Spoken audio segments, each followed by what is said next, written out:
Also scared because I watched your kicks, your short kick, and of course this new one. That's our time, and they're both great. They're both amazing. So, Yeah, I mean, it's an easy jump from comedy to horror. They're not oh that yeah, different. They're not that different, surprisingly. They're just, someone falling down the stairs and, like Benny Hill cracking their neck and getting up and going about their day is funny.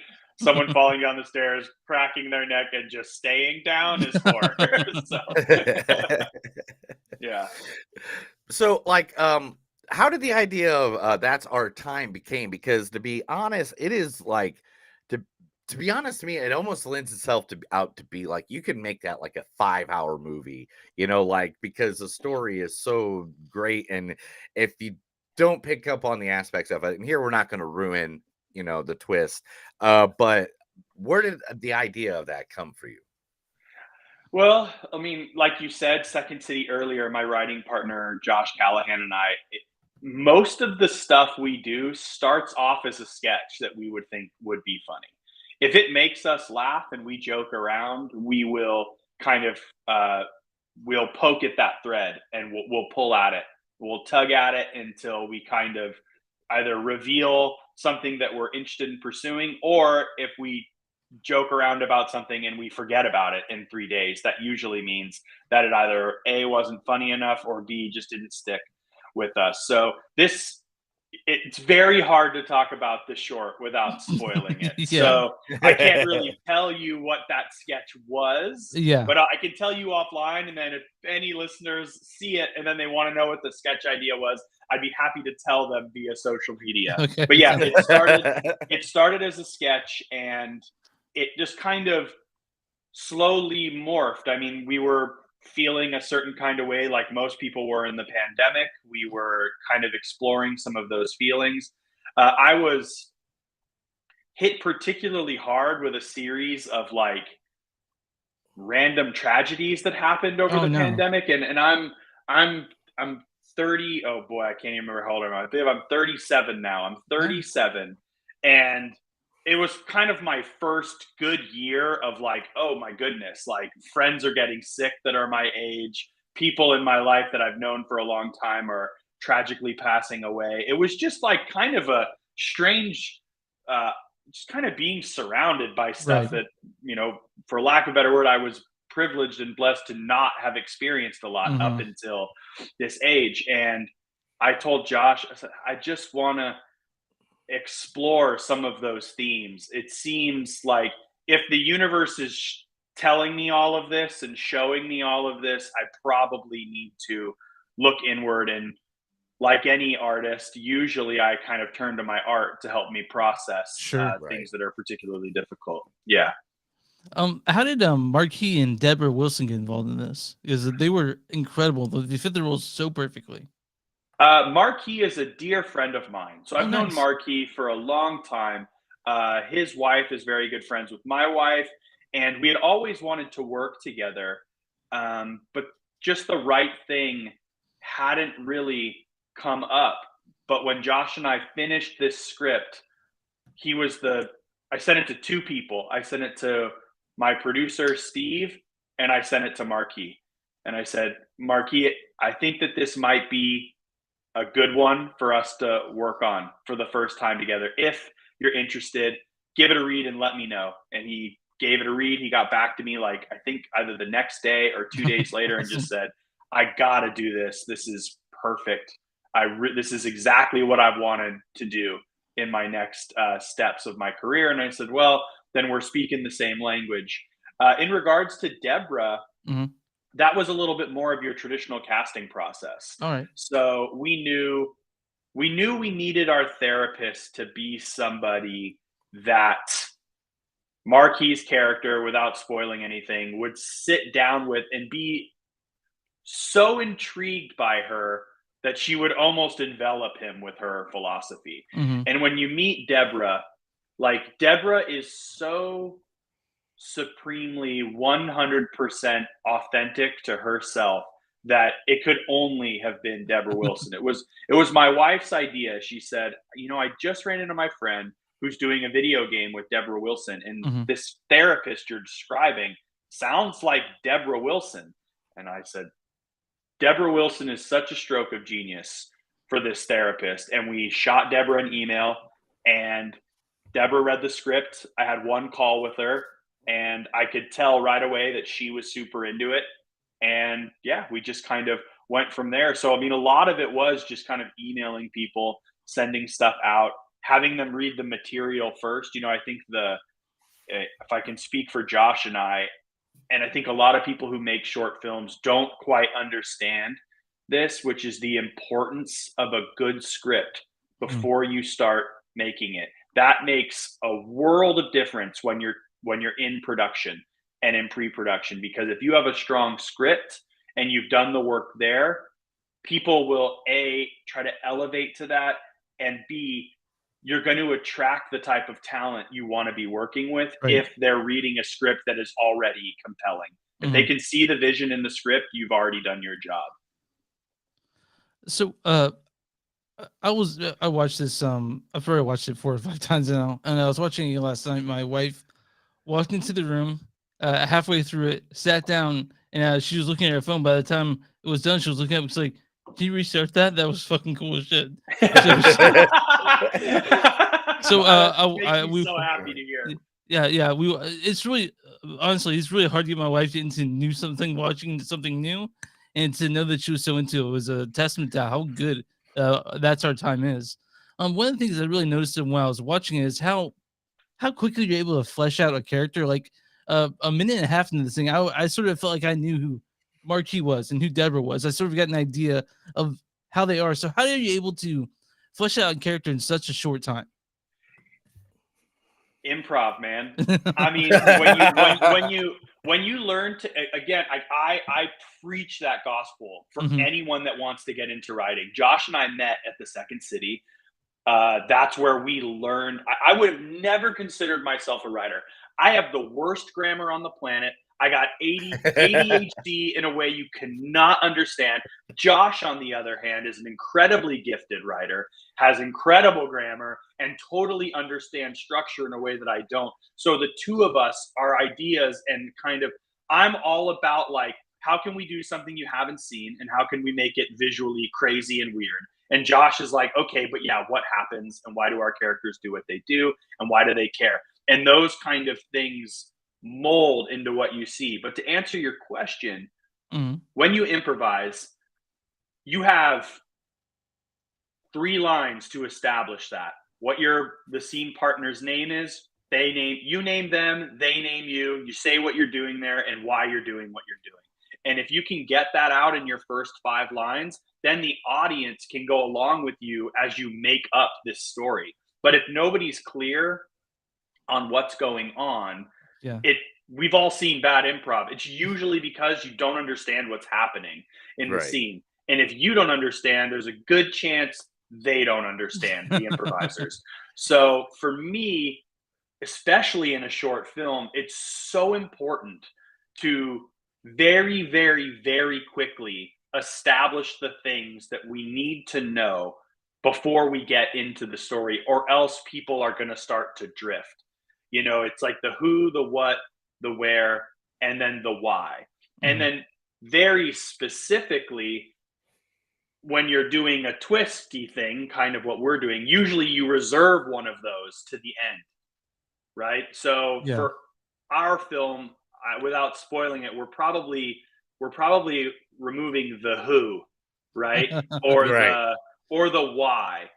You know, we're kind of holding back that, and then at the end you're presented with it and you're out, because you've learned everything you need to learn about this story. So I mean, it really is just like years of doing live improv comedy and taking those philosophies and kind of attributing them to a short film.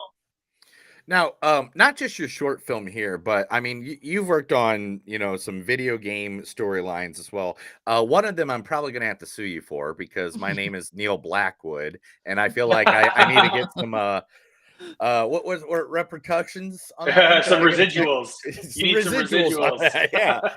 But, so like, the difference between writing, where you got, your ability to just do whatever you want, and I'm saying like Star Wars, Old Republic, or even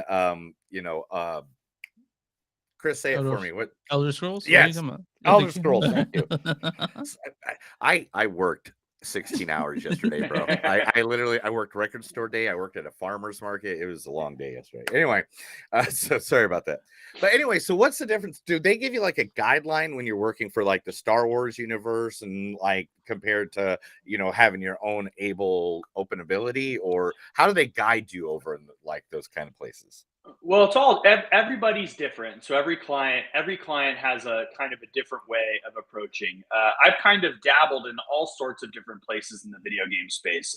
So for Elder Scrolls, I direct and write with Josh these they're almost like lore marketing pieces. So they're like, we throw them up for like each new expansion, and it's a way for the player to learn the story really quickly, kind of understand what's going on, and decide whether they want to dive into the game. So for something like Elder Scrolls, like their lore is baked in. So their lore team, they tell us what it is, we ingest it, digest it, and then we kind of like figure out how to very quickly in like 5 minutes psych the player up to want to jump into that game. For something like Star Wars, that was like a straight short film that we wrote. Yeah, so like that was oh, thank you. We're very proud of Disorder. The Neil Upadhyay, who directed that, absolutely crushed it. For something like Star Wars, that was I would say just kind of like, we're thinking something like this, and then kind of go off and write something. And then you deliver drafts to the client, which in this case was BioWare and Lucasfilm, and they would read it and they would send back notes. And we would refine and refine and refine until, usually, even if you're always going to get to the deadline, like the last available second to work on, just because, like, why not? Why not keep trying to make it as good as possible? Very rarely are you like, dang, we beat our deadline by a week. Like, no, you're going to be working on that to the bitter end. And with that, Josh and I sat down and we just said, okay, like, if we had one shot to work on Star Wars, which I am a huge fan of, I grew up on it. I'm sure, like both of you, like anybody who loves film, it's pretty hard to have not been touched by Star Wars in some kind of way. Absolutely. For us, it was, if we get one shot to touch this, what would be cool? Like, what could be like, how cool could we make it in 8 minutes? Right. And then we worked with Neil, a couple of other on-staff writers that were kind of coming in and out and working with us and creating it. So for that, it was much more of a traditional scripting process. And then when I work on a personal thing, the beauty of it is I don't answer to anyone.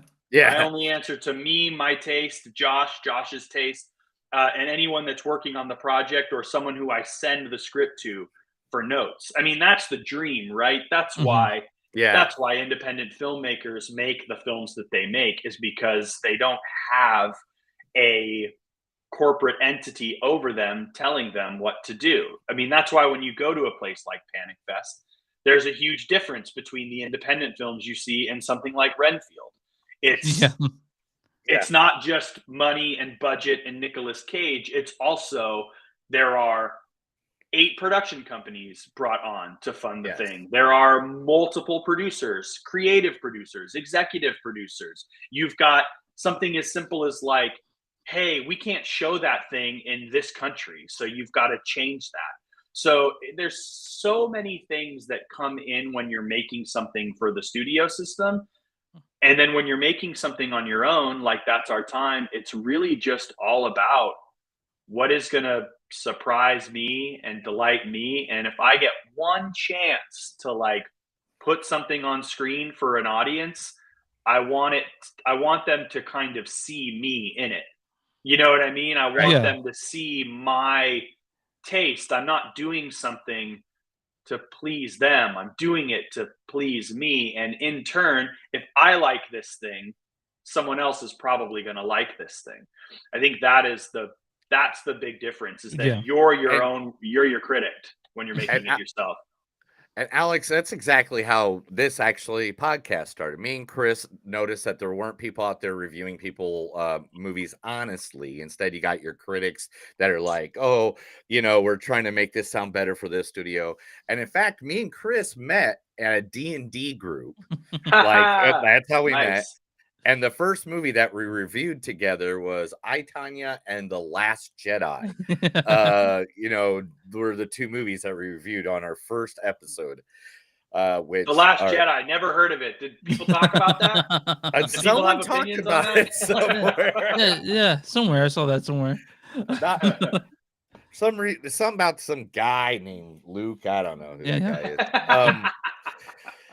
So, are you working on any other, any video games or anything coming out soon? Because I'm you do have a good history at this point. I'm directing some stuff right now that I can't say, but I do have. I'm working on some more stuff. Most recently, I did some very light story work on the new Need for Speed. So I quickly jumped in and did a bunch of random racer missions and stuff. It was fun. I wouldn't call. When you think of illicit street racing, I'm not the person that probably pops into most people. So, that was super fun. But mostly right now, we are just really actively working on a feature film based off of this short film. Oh, we are fucking awesome. We are trying to get a killer script written and get a feature of this thing made. And we've got some interest. We've got some momentum. So that's the big task right now. That's awesome. I'm really happy to hear that. So when it comes to, you're probably a gamer, right? Yeah, I would consider myself someone who plays and likes the video games that I like. I wouldn't say I'll watch every movie that comes out. Yeah, sure. I'll engage with most every TV show. I will not play most every video game. I will play a select few. So what's your shit when it comes to playing video games? What do you love? I'm actually right now playing the Resident Evil 4 remake. Me too. Because the original Resident Evil 4 is my favorite video game. It's a good choice. An easy one to jump into. I've played both of The Last of Us. Oh yeah. I played a ton of Destiny. I played. Oh my gosh! It was like a sickness. I had to stop. Oh, I had to stop. I thought I was going to get divorced from my wife at one point because of that game. It's like I gotta make my guy. I gotta get him up. When you were doing your research on me, you'll notice there's a 2-year gap of doing work. That's because I was playing Destiny. I was so addicted to it. Yeah, that was a fantastic game. I loved it, but obviously, it got to the point where had to put that one down. And note, a bunch of my friends still play it, still love it. I had to kind of choose: do I want to play this, or do I want to try to write more and focus more on my art? And that's why I had to uninstall Stardew Valley off my Switch. Literally with me, I had to give myself the rule: if it doesn't have an ending, I can't play it. Yeah, it has to have an ending. That's a good philosophy. So I'm mostly just playing stuff that has an ending. Yep. My wife would be like, "Did you beat that?" Well, you don't really beat that, and she'd be like, "Just walk away." Not the answers you wanted to hear. Yeah, so my wife says the same thing about Binding of Isaac. I'm like, no, not really. You don't ever beat it. Now, jumping back to That's Our Time. This the cinematography in that is just, the colors are bright. Set decoration, all that stuff is incredible. Was that more of Danny's influence into that, or was that more of your vision, or because I love how the colors just pop in that short. Totally. Yeah, I think it's definitely a collaboration. Mm-hmm. When I first approached Danny, I said, okay, this is what I'm thinking. We've got 2 color worlds. We've got, I definitely want to shoot it on anamorphic. I have a shot list. This is what I want to do. And then Danny kind of takes in what my vision is. And then he figures out the best way to achieve that as a cinematographer. So the images you're looking at on screen, Danny crafted them, but they were in my head, if that makes sense. Yeah. So Yeah. like it's a good hybrid. Like I could never achieve something that looks as good as what Danny achieved. Like he is a brilliant cinematographer. But like in terms of like colors and kind of what we're seeing in each room and what the production design looks like, I'm sort of the center hub of that bike wheel, and then all of my department heads kind of spoke off. Like they all kind of reach off, and we make this wheel, and then we roll together. So Elizabeth, our production designer, I kind of told her what I was thinking. She put together a mood board. I told her I like this, I don't like this. Then she goes off and she gets those things. We location scout. Everything kind of moves together all through kind of the vision that's in my head. And this vision was in my head as we were scripting it. Oh, cool. Like what you're seeing is what it looked like in my head while we were writing it. It always looked like that. So it's just a matter of trying to achieve that every step of the way. And everybody's kind of servicing that vision. I'm very, very happy and proud of the way that the short film looks and how it turned out. It was like very important to me that it just be a striking image to look at. Otherwise, like why do it? Yeah. Like, you know, like for me, that's such a thing. Like when I'm watching movies, I care so much about the image that's being shown to me. I mean, movies are light and sound. Those are the two things, the image and the sound. Those are so important to the craft. And if you don't take those things and those parts of the craft seriously, it shows in the and that's not saying like don't get out and make stuff if you don't have a cinema camera. That's not at all what I'm saying. You should be practicing, you should be honing your craft, but you should be caring about all of those things as much as you can possibly care about them, pending your budgetary restraints. They're the most important things. Story, the visuals, and the sound, like those three things make up the art form. And if you're skipping steps, it's gonna show when it pops up on the screen. Now, the short. Now, again, like I said, we've been going deep diving into all your what we can find on the interwebs of you. By the way, you haven't updated your Facebook since 2019. Just want you to know that. Technically, here's the truth about that. That Facebook has been deactivated. Wow. But some of these film festivals have like Facebook groups. So I was like, all right, I guess I'll undo this and I'll join a Facebook group. Now that you reminded me, I got to go deactivate it right after this call. So I'm going to go deactivate my Facebook. I hate Facebook. I truly hate it. So when we're looking into some of your stuff, one of the things that definitely popped up was the short that you made called Kick. Yeah. And to be honest, again, I love the idea of the short Kick. Kick is weird, man. It is. Kick it is weird. A strange one. But I was just like, okay, cool. All right. Oh, I love the little details. I love the little details, like with the book she was reading right before she went over the house. Like, yeah. We catch up on these things, and so, like, was filming this that's our time like different than how you filmed Kick, or was Kick kind of like your first time doing like a real life filming? Kick was my first time directing a narrative short film. So like Kick was my first time story shooting, get it onto an editing suite, edit it, and get it into film festivals. Now Kick is not my story. So I directed Kick with my dear friend Tanner, who had directed tons of shorts. And originally he was like, hey, I kind of want you to be in this. I want you to be in Kick. And I said, man, I'm just not acting anymore. I don't really like it. I want to step into directing. I want to start directing more. I'm much more passionate about it. And Tanner said, great. You want to direct it with me? I just want to work with you. I like working with you. So the idea had already been baked in. Patty Doheny had written the script, and we had started working on it. And the original story, for those of you listening, it's about a young woman who's pregnant who goes over to her neighbor's house because she hears some noise, and kind of chaos ensues from there. The original story was a man goes over with his pregnant wife sleeping, and he's like, "You need to keep it down. My pregnant wife is sleeping." And we got a note. Again, we send out the script looking for opinions from our close friends, and someone said, "I got to be honest with you.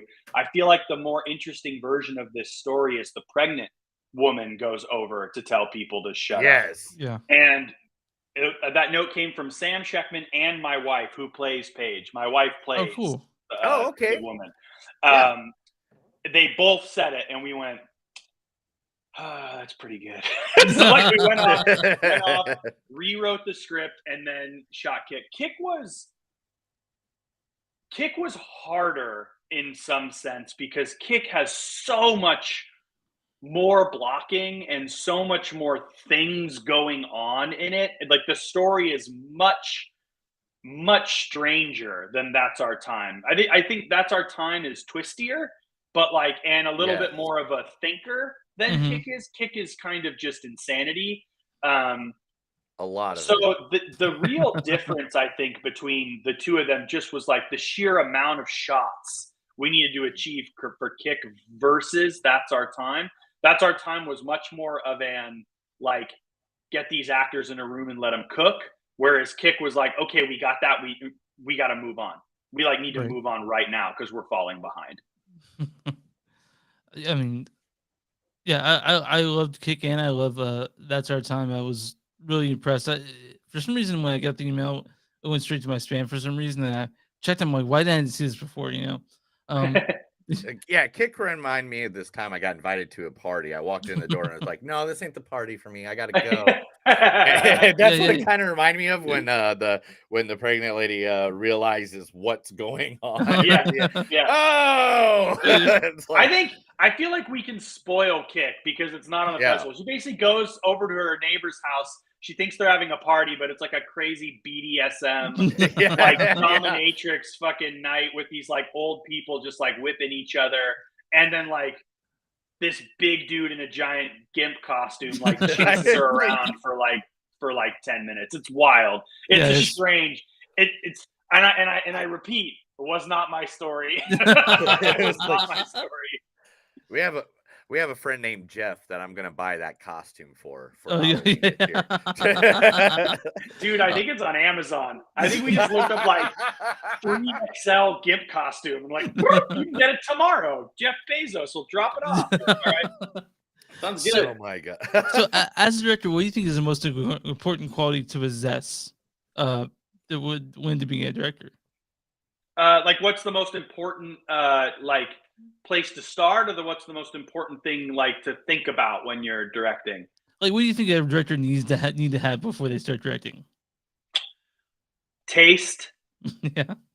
Like, I think it's really that simple. Mhm. Like, you have to have opinions. Yeah, And sure. you have to have thoughts. You have to know what you want. You have to have a vision.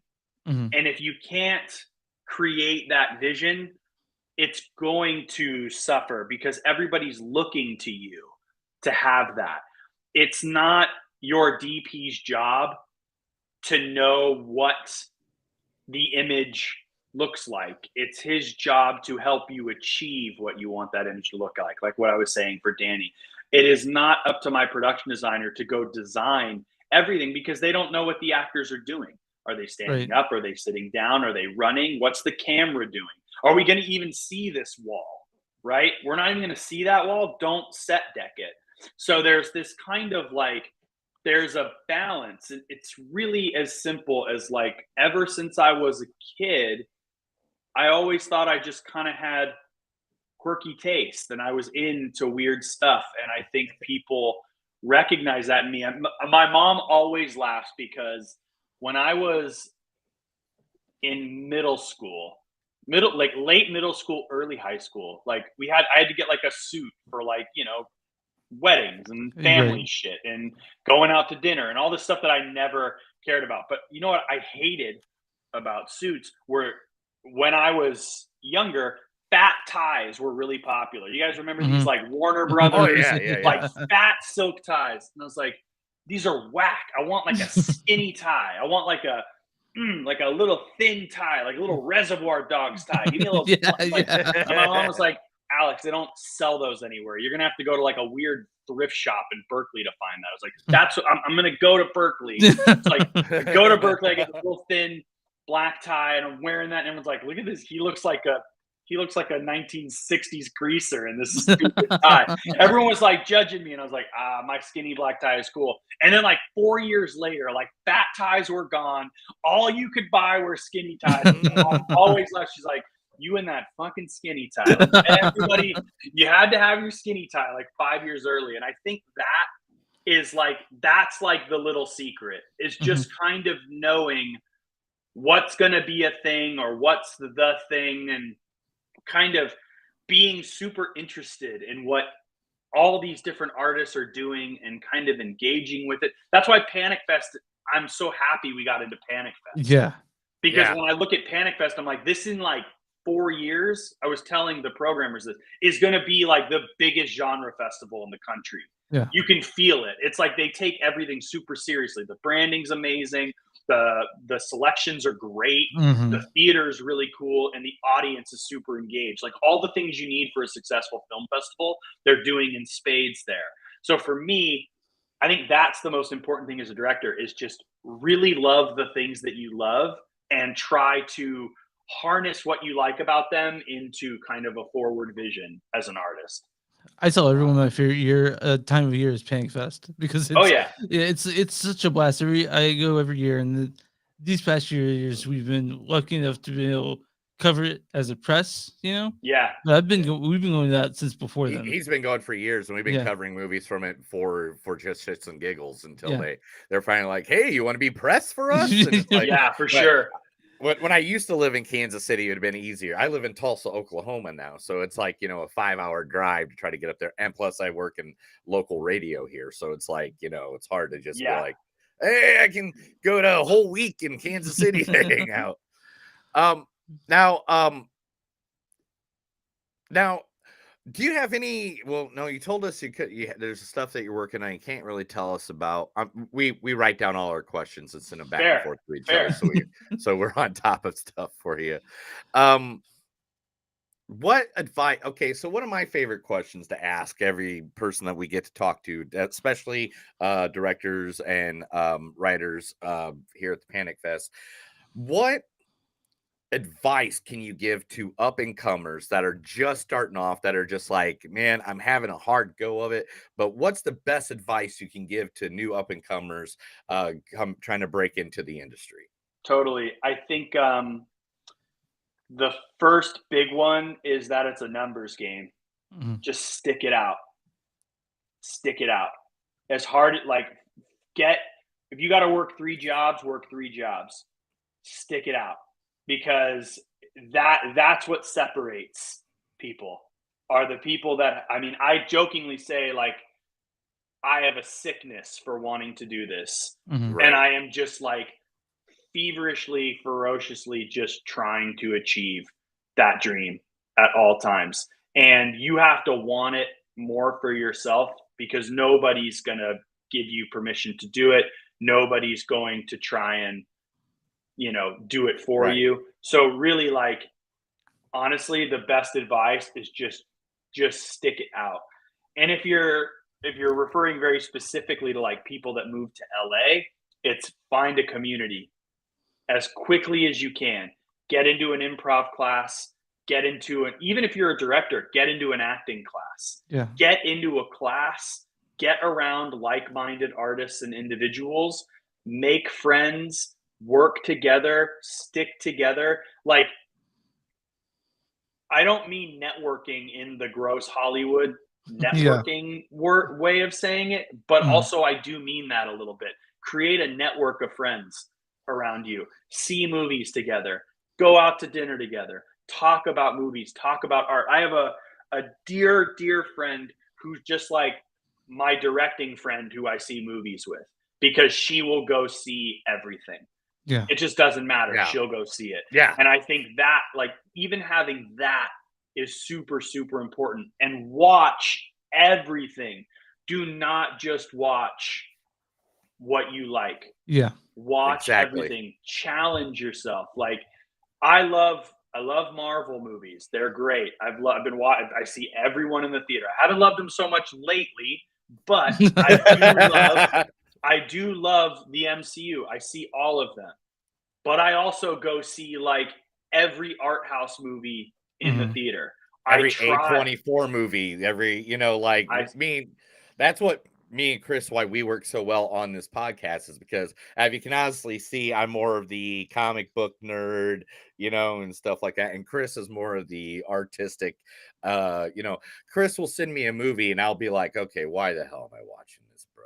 Why am I watching it? And then I'll watch it, and then we go to do the review for it, and I'll be like, dude, I love this movie. Like, I can't believe this is the weirdest fucking shit I've ever seen. But yeah, man, let's do more of this.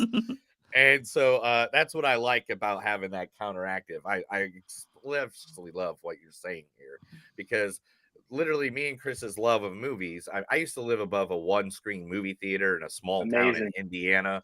He used to, he grew up in Texas playing in a punk band. Yeah. Like we're like literally other sides of the coins on so many aspects of what we like. It is, he likes a good ska band, and I'm like, I like death metal, like it's like the opposite. I mean, listen, but I that's the other thing I didn't even really talk about. I mean, a lot of what you're seeing in That's Our Time and like kind of the hustle comes from my years of playing in punk bands. Oh yeah. It's like punk bands just do it themselves. Oh yeah. Like there's nobody out there is like feverishly desperate for more music from a punk band. Like only people that love punk and love that band want more of it. So, I grew up in Northern California, and a big thing in Northern California, in the Northern California punk scene, is just DIY. Just do it yourself. Just do it until someone starts asking you to do it. And that has kind of always been my approach. I just make shit and I see what sticks. So yeah, I mean, that's a punk music is a great thing to point independent artists to and be like, you can 100%. Treat your films the same way these punk bands treat their music. Daniel O'Connor, who did the music for That's Our Time, he's in a band called 4 Year Strong. Oh, and yeah. Him and I hit it off because just like we both loved movies. And he said, oh, I want to try doing music sometime. And I went, yeah, I just finished a short. You want to do the music? He said, yeah, I'll do it. No sweat. Oh, so like, nice. Get out there, meet people, network and engage, and figure out what you love, because people will come through for you. They'll help you out. So I always ask this question, and Neil hates it when I ask it, but I'm asking anyway. I literally hate this. And it's because it's a hard question to answer. So what is your favorite movie? See, how do you say your favorite one movie? Like if you say a top 10, I get that, but like your favorite movie? It changes, man. Well, I'm not gonna tell you right. I tell you what my favorite movie is right now. Yeah, that's perfect. Yeah, there we go. Yeah. Right now, if you ask me what my favorite movie is, I would say Kill Bill: The Whole Bloody Affair. Yeah. Oh yes, yes. So that's what I would say. I would say I count them as one movie. Yeah. So both of them together make my favorite movie. Movies that get that, like, have achieved favorite movie in my life. E.T. Yeah. Ghostbusters. That's for sure. Back to the Future. The Last Black Man in San Francisco. The Royal Tenenbaums. You can see the inspiration from that, right? And that's 100%. Yeah. The symmetrical aspect of That's Our Time has a real sort of that influence in it for sure.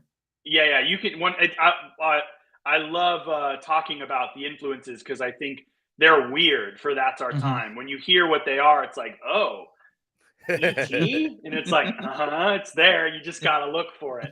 I think E.T., Last Black Man in San Francisco, The Royal Tenenbaums, Yeah. and Social Network is another huge one for me. Sure. I also Oh, now yeah. too, like, I kind of, and this is really cheating your question, is now I kind of jump to favorite director. Oh, and I'm I with kind I'm of with you on take- that. Oh, I'm with you on that. I- I'm a big Fincher fan, big Astor fan now. Even Eggers has done 3 films, but they're all amazing. So yeah, Yeah. I'm a big director guy. Yeah, I'm a huge John Carpenter fan. If you can't tell right there. Oh yeah, here's a Carpenter thing for you. Somebody gave That's Our Time like a half star out of 5 Oh, wow. on Letterboxd, and I was like, oh, that's brutal. And then I saw they gave The Thing a half star, and I went, great. The Thing is the greatest horror movie ever made. What? I've seen that. How? I got nothing for you. I got a good story for The Thing. Just 5 seconds of something. I was working a tattoo convention for the radio station a couple weeks ago, and there was a guy at this tattoo convention getting The Thing poster completely tattooed across his entire back, and the guy was paying the guy $3,000 a day to do this because of how much dark shadowing and all that stuff was. And me and the radio DJ were just like looking at this like, dude, what the, like, that's like $9,000. He goes, for your whole back. I go, yeah, I guess $9,000 for your entire life, because you're not gonna be able to cover that one. Yeah, for sure. That is commitment to a love for The Thing, which is, again, I actually just saw The Thing for the first time maybe a year and a half ago. I finally watched it for the first time. It was one of those ones that everyone had just been telling me to watch, and I was like, yeah, I'll get to it. And then finally, one Halloween, I was like, all right, I'm doing The Thing. It's time for The Thing. And of course, like, I was like, it holds up, so well. I don't know that they didn't have to remake it. It holds up now. The original thing just. And even like my favorite is They Live, because the whole subliminal messaging behind everything and stuff like that, how that even lives more in today's society, yes, than it did even then in 1989 when they made the film. It's just like, John Carpenter, what a genius! A big round of applause, John Carpenter. Yeah. Big round of applause for John. All right, John, you did it, John. So let's see. Did we go through all the questions that you wanted, Chris? Do we got anything else that we're trying to look at? Only thing. Also, when we have a guest on the show, we'll always ask them to say something for us. So, Alex, could you just repeat this? Say, hi, I'm Alex Bax, and you're listening to Movies That Don't Suck and Some That Do. Great. Yeah. All right. I'm ready. Hi, I'm Alex Backus, and you're listening to Movies That Suck and Some That Don't. Wait, is that what it is? No, movies that don't suck, and I reversed it. Right. I'm going to read it on my screen right here. That sounds good. Movies That Don't Suck and Some That Do. Yeah. Hey, I'm Alex Backus, and you're listening to Movies That Don't Suck and Some That Do. Perfect. I love that.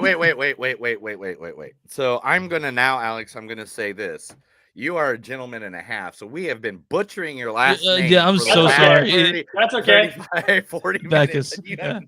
Backus. I've been getting backs my whole life. I'm so sorry. We're so sorry. Oh, sorry. Usually, don't even for a second even think about it. We had already started recording. I was like, I'm not gonna hit these guys with the correction while we record. I'm not gonna do that to them.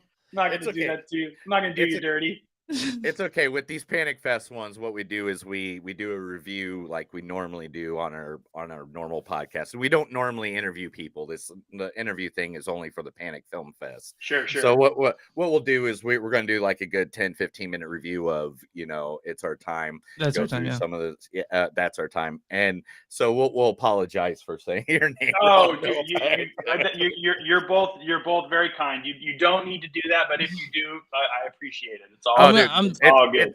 It's a running gag in our podcast that I literally get all the names wrong all the time, everywhere. Like Taika, I can't even remember how many different times I've said his name the wrong way. Taika with Tati, Taka with Kiki Kakuata. Like anything you get something wrong, I mutter the right way to say it into the microphone. Yes. That's amazing. But go ahead, Chris. It was I want to say thanks for talking so much, Alex. It was a great time talking to you.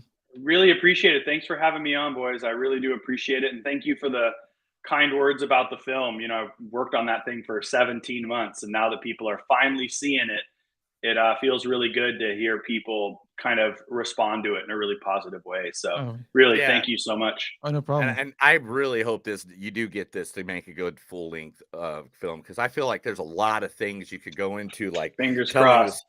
telling different stories and just the couple that you got of like where things would reflect and stuff like that to review it back. It's kind of like, I want to say it's almost like Sixth Sense, if you want to Yeah. say that in a worse, you Yeah. know, or it's just like some people are going to maybe see the foreshadowing. I'm not going to say some people saw foreshadowing on Sixth Sense, but some Yeah. people I know did. But it seriously just lends yourself to like really think about all the different aspects, especially when it all comes to the conclusion at the end, because it really shows that you're looking at through one set of eyes, but literally if you're looking through a Yeah. totally different set of eyes. It inspires discussions just outside the movie. Just seeing it, it to me, Yeah. just it's begging to be talked about after you're done with it, and that's why I really wanted like there were a lot of main goals, but like one of my big goals was I wanted, when it said directed by Alex Backus, like in the credit sequence, like after he pulls the hood up and we go in and then it says directed by Alex, I wanted to hear people start talking. Yeah. Like that's what I care. I was like, if I hear people go like then I've done my job, because I know that when I finish a movie that I love, the first thing I do, because I haven't been talking for 2.5 hours, I lean over to like my wife and go, that was fucking sick. Right? Like, like, or something's awesome. Like, so for me, that is like the main thing. If people are just like, even if they're like, I hated it, it's like, at least you engaged with it. Like, right.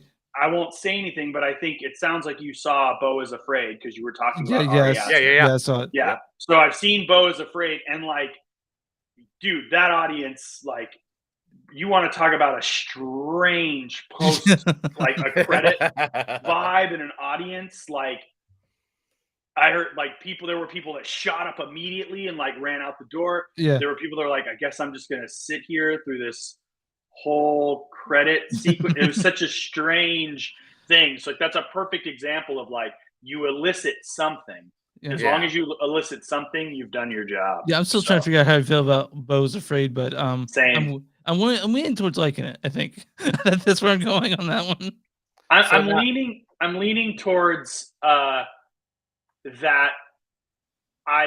it's not for me. Yeah. But I can recognize why it is going to be for some people. Yeah, I'm with you on that. Yeah. See, this is the kind of films he makes me go watch. Like this, Beau is Not Afraid is one of them that we're not, that we haven't reviewed yet because of all the Panic Film Fest. And he's like, well, this is the movie you need to go see. But it's like, dude, I really don't have 3 hours right now, bro. And bro, you need 3 hours, because that is healthy 3 hours. Yeah. Like, oh, okay. So it's Evil Dead Rise, and then the Beau is okay. There's masterclass of filmmaking in that thing. Just something that you'll never see anywhere else. Yeah, you're never going to see anything like it. Like, it's definitely, just as a movie lover, you should see it. But just know, there's a good chance you walk out of that theater and you're like, man, fuck Chris for making me watch that. Like, or you're like, damn, that was wild, and I can't wait to talk about it on the podcast. I can't wait to talk about it.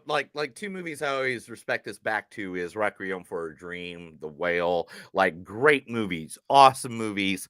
I will never watch them again. Yeah. I will tell you to go watch them because they are good freaking movies. But I will never sit down and watch those movies again, because it got me some feelings in my insides where I'm like, okay, I don't feel good about anything I do in life now. Well, this one is going to be no different, unfortunately. So enjoy. Yeah. Enjoy. All right, I'm glad I live in Oklahoma where everything's legal. Anyway. Alex, it's been great talking to you. Thanks for coming on the podcast. Thank you so much for having me. And when you guys post it, let me know. I'll Oh, blast it out on absolutely. all my socials and Oh, stuff. that's great to know. Yep. All right. Okay, yeah. Chris is the one that does all the editing, so he'll get us all sounding good. Yeah, I'm producer. Some yeah. things might be mixed around, so you sound like you're saying different things to us. Like, Nah, No, worries. you know, no, I don't. no, do that. definitely, because I need to know when the check is in the mail for my Blackwood Elder Ring. But But no, Alex, man, it was a pleasure. Thank you so much. Yep. Keep creating because we love watching And everything. we'll champion everything you do. No I problem. really appreciate you guys. Thank you so much. Anything You have a good day, All man. right. Later. All right. Danny came home in the middle of that, and then she came in the door, and Yeah, I so saw give me that. 5 yeah, so give me 5 seconds, and I'll be right back. All right. Okay. All right, and then we'll talk over everything. All right. Okay. All right.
What's up, Dick? That was a great interview, man. He was fun to talk to. Yeah, dude. I think we've had some really good luck with the people we interviewed this I know, year. right? Tell me about it. Everyone's been fantastic, ready to talk. I was really kind of worried about Evan and Alex, but they were both great. Yeah, dude. For real. Yeah. So, when you want to get together to do the intro and outro for Laced, like when you want to do that? Do you want to do that now The what? for Laced? The movie Laced that we talked to. Yeah, you just said that. So I have a. I had some pictures and I think I deleted them all. That's okay. It's okay. I did delete them all because I was making more space. Yeah. My computer's so filled up. I do like delete like 40 podcasts. I'm like, God damn, there's just filling up everything. I mean, we have enough that I can go off of it. Let me, I can just pull it up real quick and we can go for it. And then we can do That's Our Time at the same time and get them both done and over with. Okay, you want? Okay, cool. We'll do the intro. Well, we'll do the review and intro. We'll do the review and intro for Laced real quick. We'll finish that real quick. Yeah. We won't have any clips. Yeah. So that's fine. Just don't worry about clips. Because we talked to them. Yeah, what they we sound like. talked to them. Well, same thing with Our Time. We don't have clips for them either. Yeah. But don't worry about that. Yeah. Because that's part of our regular program. This is a panic film program. Yeah. We'll just go with what we got on that. Okay, so give me just 5 minutes to set up, and I will be more than happy to do both of these. So first, I got to get naked. No, I'm just kidding. Well, I'll keep the whole back and anything, stuff like that. Yeah.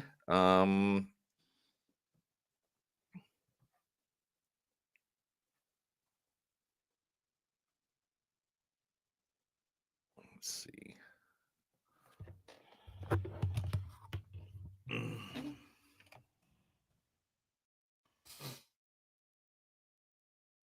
It shouldn't take us but 45 minutes, maybe. So if that, Yeah. buddy. I'm telling you right now, it will not take us that long. Just give me a second. I'm getting some. I feel like. Also, for the intro for every PayFest episode, I've been just putting the hi, this is, and whoever it is, and this those the movies. It's like I've been putting that as the intro and just fixing up the conclusion. So it's not like I'm asking them to do something; they're just doing it. So that's been pretty cool. Makes sense. Yeah. But at least, like you said, easy as fuck to clean up. By the way. Yeah. Yeah. Give me a second.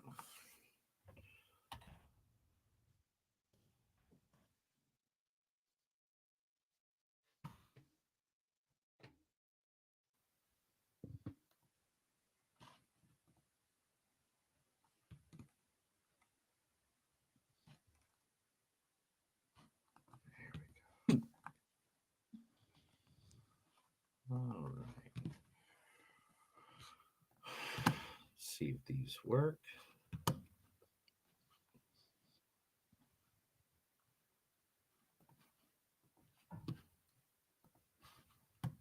One there.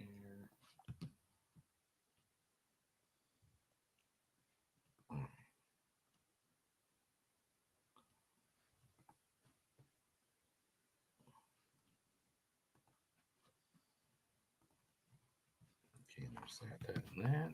And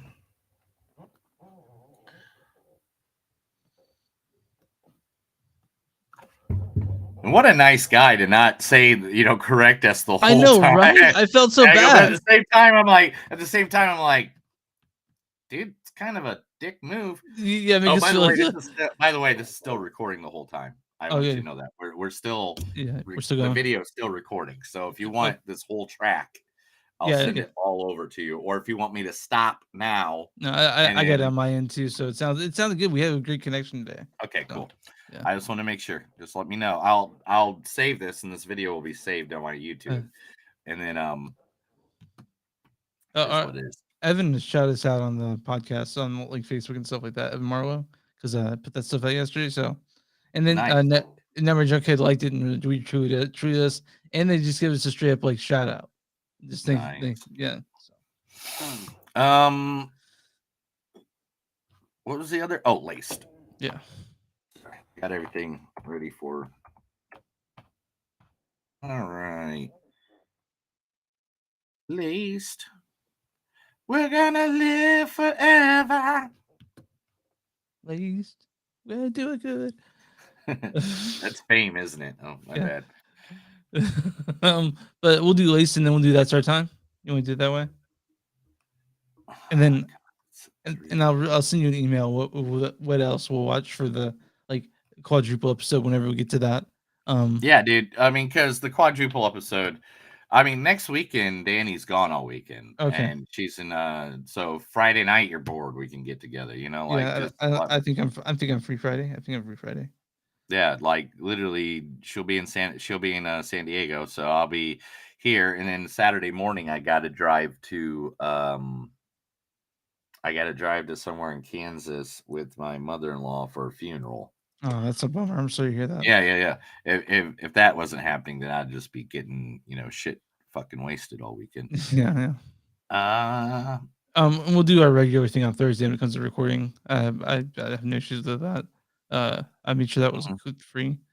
Yep, I got to go see Ghosted on Apple Plus, and then we weren't watching Ghosted when the Apple Plus thing was going on. We were watching the new episode of Ted Lasso. Yeah. No, Lee is almost finally caught up because I got her into it, and I'm glad so glad she's watching it now. But she asked her a week ago. And Shrinking and Hello Tomorrow. We like Hello Tomorrow. What is Hello Tomorrow? What is that?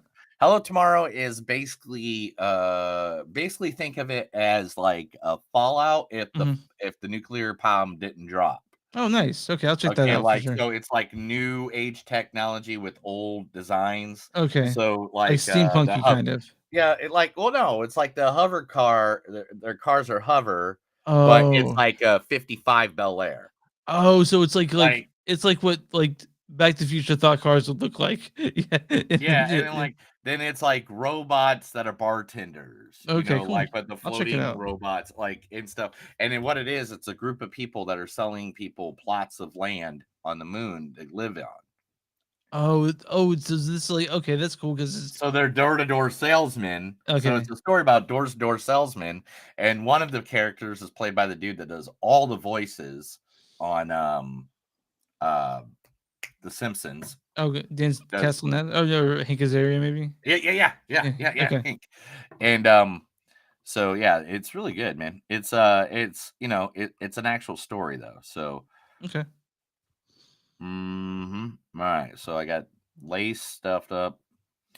All right. So which one you want to go for first? Let's go Laced. We'll do that. We'll get that. We'll get that one out of the way so I can throw that out tonight. Okay. So let me find Laced. All right. Got it right there. Awesome. All right. Let me know when you're ready. I didn't do any quotes for It's Our Time because it's 10 minutes and it's a short. So that one should be fine. That'd be a short interview. A short review on both these, but mostly that's our time. We'll be like, this is what it's about. You have to watch it. It's 8 minutes. Like, what are you doing? Listen to us talk about it. But here we go.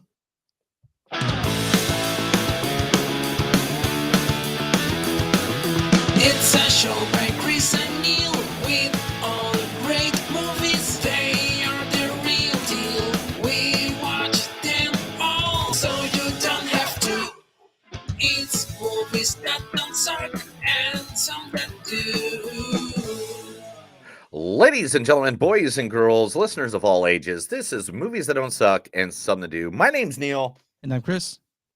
And guys, today we are still continuing our road of coverage, the road of horror movies, thriller movies, everything we can from one of the biggest film festivals of the year for us, Panic Film Fest. That is right there in North Kansas City. Now, Chris has been basically living there. He has a tent there, a sleeping bag.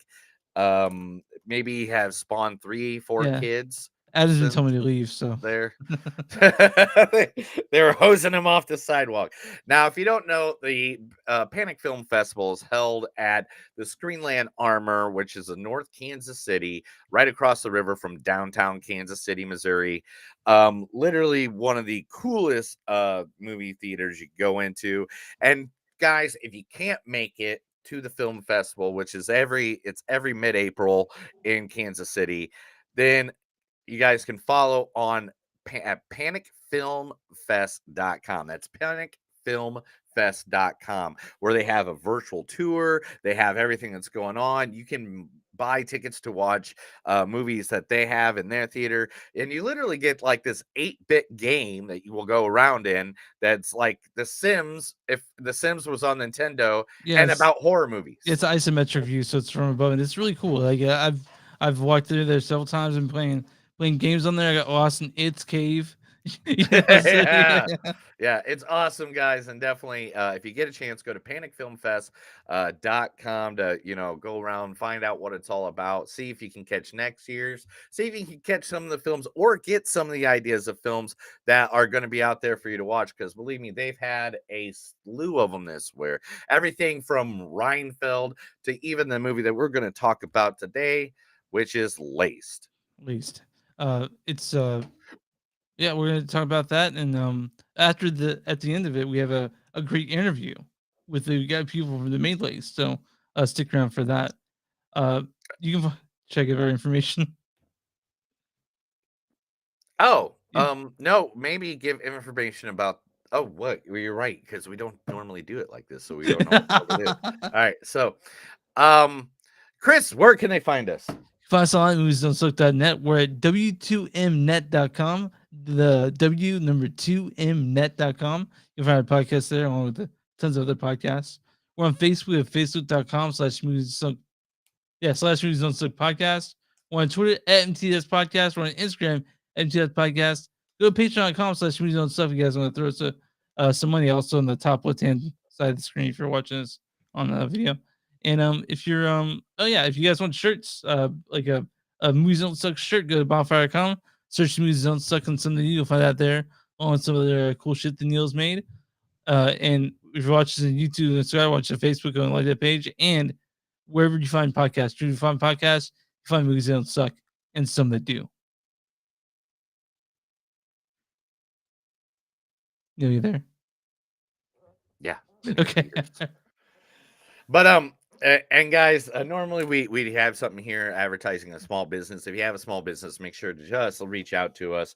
We'll be more than happy to go through and that 1, 2, 3. Guys, if you have a small business, just let us know. Give us the information. Just email us, message us, and tell us in person. Give us a business card. We're more than happy to help you and your small business out free of charge. So literally, just give us the information. We can give you to our thousands of followers or millions of listeners. 100%.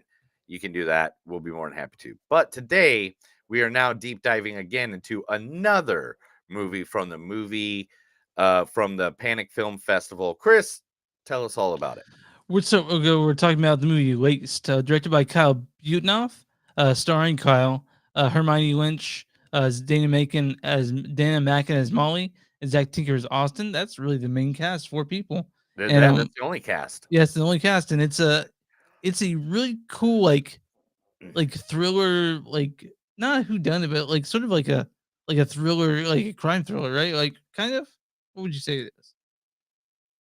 Something like that, or you could just be like, "Hey Neil, read the storyline." Oh like yeah, we Neil, normally do. Yeah, read the storyline. I'm sorry, we're all over the place today. Yeah. If you want to go for that one again, Yeah. Okay, Neil, why don't you read the storyline for this? Okay, cool. In an unpersistent snowstorm, a wife's plans to kill her abusive husband begin to unravel. Yeah, so this is like a thriller. This is the best way you said it best when writing up questions for the people. Like this is very Hitchcock. This is very Hitchcock. Alfred Hitchcock. Yeah. This is very what you think one thing's coming and it's the other way. Yeah, Like it's a chamber piece, so it takes place in one place mostly, like 3 or 4 rooms of a house. And like with that, when having such a small space, it forces filmmakers to get creative, and we got a lot of creativity in this movie. yes, a lot of creativity. And to be honest, we are just this movie. Okay, one, Kyle. Now, me and Chris, if you listen to the show in the past, I have always have this theory where someone who plays a villain, a bad guy, or even it doesn't matter if they're in pro wrestling or on movies. Yeah. My number one thing is if they are a major asshole on film, on screen, then in real life they are super sweetheart. And Yeah, that's we get that question answered in Yeah. the interview. So make sure to cape forward for that. I mean, you But, always tell that story about Andre the Giant when you're a kid, how he picked you up for your balls. Is that not the yeah, guy? and he was a bad guy at the time. He was Yeah. a villain at the Yeah, time. Yeah. Kyle and Dana were 100% awesome people to talk to. And they were great Um, actors too. Like they were great in yes. this. They really played their parts well in this movie. Dana, Molly, the main character, is going through this should she to try to kill her husband by making this shepherd's pie, which she's gonna lace with drugs, and that's why the movie's called Yeah, Lace. it's the very beginning. Yeah, it's the very beginning. I'm not the first scene, spoiling yeah. anything. That's not what the turmoil of this picture is. Oh no. But it's got me thinking I shouldn't eat less shepherd's pies. But Kyle, like, oh my gosh, one, he plays a complete asshole in this movie. And he should be, because he's a Denver Broncos fan, and we all know Denver Broncos fans are assholes. Like they're the best. It's like, no. And then they were the best for one season once with Peyton Manning. Like John Elway doesn't even count anymore. Yeah, and Hermione and Zach, fantastic at those characters as Victoria and Austin. They were amazing. All the actors in this are top notch, really. Yeah, this is a very not superstitious, but suspenseful. I'm sorry. Yeah, it's a suspense. Yeah, definitely it's a suspense movie, because you want to know, is people going to find out? Is things going to go right? Is what's going to happen? Like is he going to die? Is he not going to die? Like like there's every single corner of this film has you on edge, because you don't know if the thing you want to happen is going to happen, or if it's going to be completely all I around. was surprised all around at some of the things that happened. I'm like, holy shit. I remember saying that out loud in the theater. When I saw this, just like, holy fucking, in the theater, like it's a small one. It's the theater too. It's really, so it's like 40 people.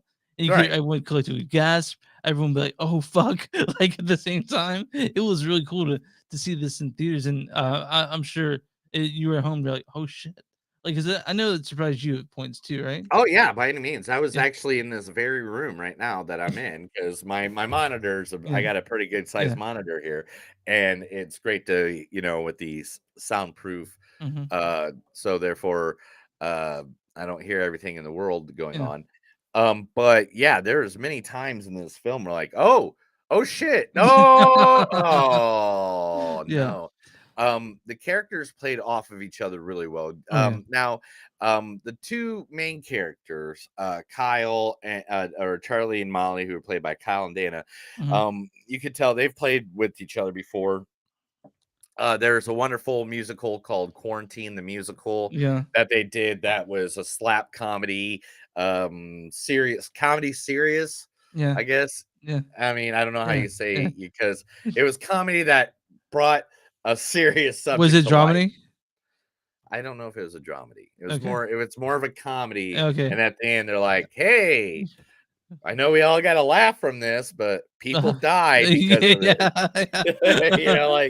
It's like, oh yeah, you just brought it back. But yeah, there was chemistry between Charlie and Molly, Zach, and Molly and Victoria. Like chemistry all around. Like they had the best people to work with them, because it was tight. The script was tight, but it also felt very natural. The speaking, like a lot of times you'll see something like if you still watch a Lifetime movie, you're like, God, this is so sloggy. But this is the complete opposite. That the dialogue was snappy and popped, but it was also very natural. You know what I mean? Yeah, I mean, like at any time, this not just the natural way to talk, but like I feel like Zach Tinker and Dana, they played brother and sister in this. I believed it. I believed it. I believe that they were brother and sister. They talked to each other like a brother and sister do. I mean, how do you talk to your sister? I mean, I talk to my sister seldomly, but when I do, I talk to her like I call her by her short name, and and I fuck around with her. We have fun, but right, Dana and Zach, and Molly and Austin felt like brother and sister. Yeah, I I- felt like they picked on each other well. They did the thing.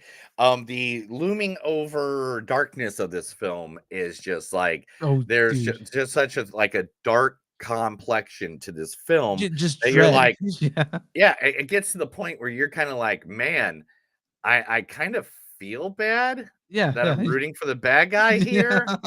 yeah. And so like But even then, it's sort of like who is the bad guy too. They sort of make you question like the motivations of everyone and what yeah, you would do in this situation. Which is it's you want a it's movie that's gonna sort of test you, and this yeah. and Lace does that. And that's the thing about like this movie is like it is one of those that afterwards, at the end of the day, you're gonna be like, okay,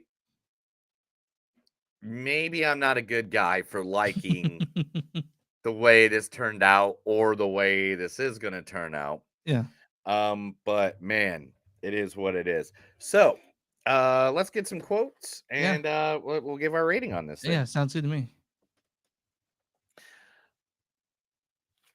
All right, let's see how if I'm on the right page first. Give me a second. Yeah, yep, because I watched it after Renfield. All right, cool.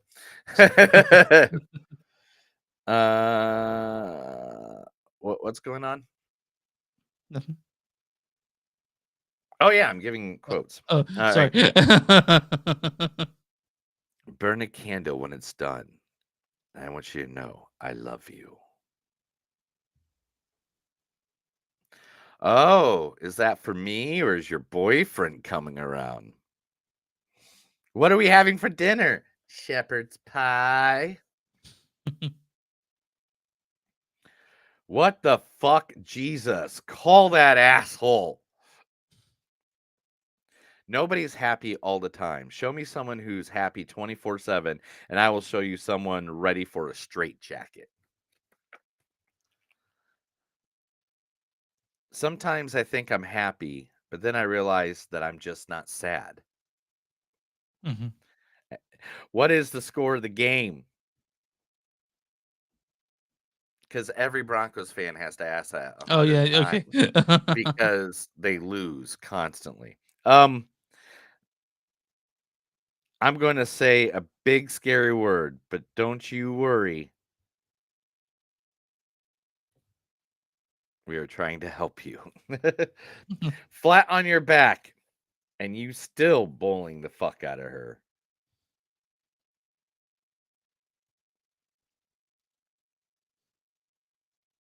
Which you- Oh, I want you. No, yeah, I'm just my handwriting sometimes. yeah, yeah, Dude, you yeah, gotta yeah. do- Mine all the time. So Yeah, when yeah. Understand where you are is because I want it that way. Somehow this isn't even the worst coming out story I've ever heard. This was self-defense. Who knows what that fucker was capable of? You will never look at me the same again. You're a grown-ass woman. How do you not know how to lie yet?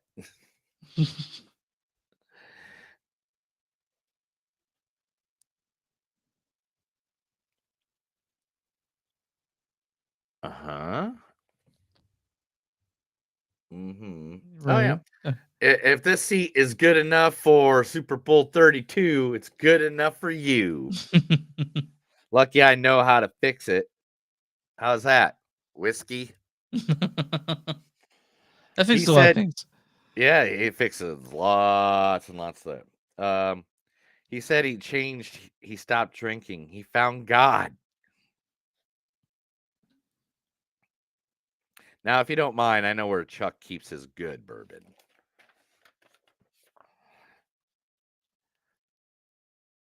You have it wrong.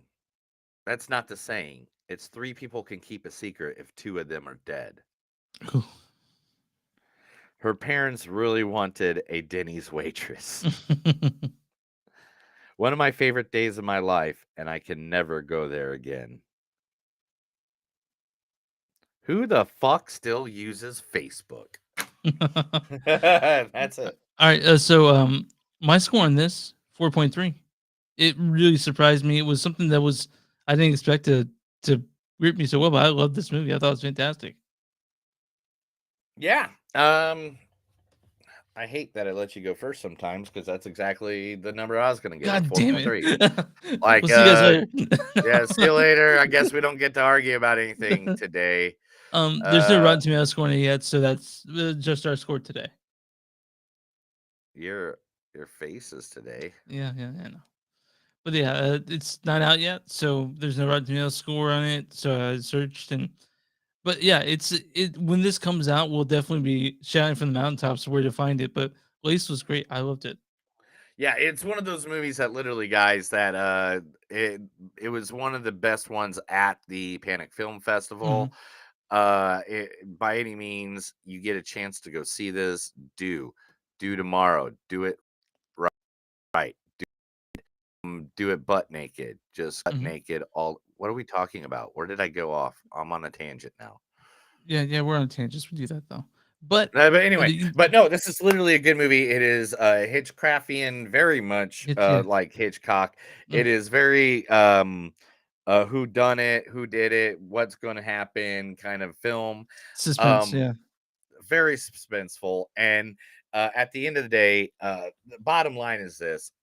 I can't wait to see what Kyle comes up with next. Yeah. Like, Kyle has been working. He's worked on several films. He's done everything from acted in like SWAT and Mayans and other things like that. But just to see this movie, you're going to get an idea of what his thought process is in that. But to tell you what his thought process is, it's very easy to do. All you have to do is continue to listen to this episode. Yeah, because now you're going to be hearing from you're going to hear from Kyle, you're going to hear from Dana, and you're going to hear from Matthew. Yeah, I'm good. You stop correcting me every 5 seconds. That's all Chris knows how to do. He's like, oh well, man, I gotta wait. Okay, now I can correct him. But Chris, introduce the next portion of this. Then I'm done. I quit. Oh, you can't talk anymore. Okay, so yeah, you guys stick around. We're gonna talk to Kyle Butenhoff, Dana Mackin, and Matt Reamy of the Laced, and we have a great interview with them. Stick around to hear that. It's great. It's a great interview. We had a good time. It took so long for us to even like tell them we can't anymore. We gotta go. I had to. My lunch break was over. Yeah. There's even a part. If I don't know if he edited it out or not. I kept it. You kept it in there. I literally tried to cut it short, or cut it off. And Chris is like, "No, I'm good." I'm like, "Dude, you're the one that told me you had to go back to work." And I was like, "But they like me. It's okay." they like me. All right. Well, guys, stick around. But guys, stick around for the rest of this end of this episode. Have a good time, and make sure to remember, we were all drunk when we aired. No, we weren't. We were 100% sober. Right, well, but it'd have been nice. All right, here you guys.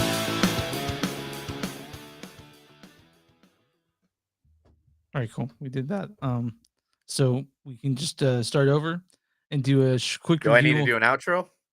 Oh yeah, we'll do an outro. We'll do that now. Like, 1 second. I got to come up with something. It's not like just. Do you not notice that it's all stuff that I come up with? Some of it I write down sometimes. You dick. Give me a second. All right, go. That's another episode of Movies Don't Suck and Some Do. My name is Neil. And I'm Chris. And remember, guys, no matter how hard or how no, wait a minute, redo it over. I got it. I went the wrong word. Okay. All right. 1, 2, 3, go. That's another episode of Movies Don't Suck and Some Do. My name is Neil. And I'm Chris. And remember, guys, no matter how hot the woman is that hands you a shepherd pie, maybe sometimes you just shouldn't eat it. Have a good day.